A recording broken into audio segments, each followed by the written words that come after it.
Cuma yang kedua ya, nya menyangkut kehidupan kamu ineng si urau-urau.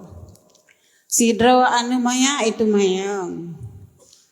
Umi, Allahnya dipat, yang sering tak timbul pertanyaan.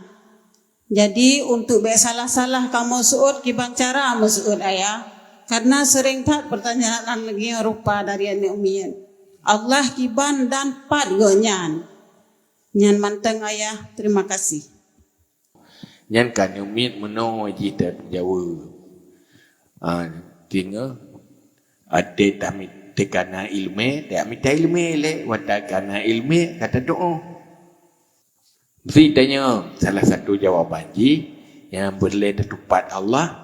Saya bermita ilmu, tinggal watakana ilmu kata doa. Mengatur tepat, menghanatana ilmu, nyahanda tepat Allah. Munyokana ilmu, nyahanda yang lipat. Karena munyokana yang pas, berarti Allah bertempat. Munyokana yang kiban, nyan Allah ada bentuk. Kalau sudah kenal Allah, pasti hana litan yang pat, hana litan yang kiban. Menyo kata turi Allah.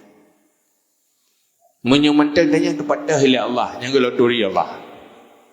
Menyo tanya kiban Allah, menyo mantang kiban yang tanah kalau turi.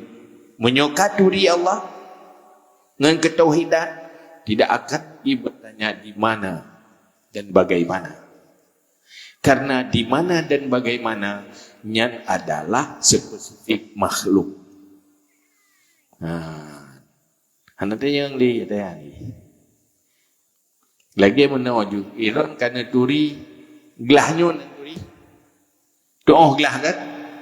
Menyokan doa nyoglah hanalin tanya gelahnya puagam puina. Nanti karena haji atayo Pak Ji. Puaglah agam puina gelahnya. Nya ada nengli. Dan akan teriglah menyona mata kitanya hai gelahnya puagam puina yang tanda kalau teriglah. Yang bandingan di mana.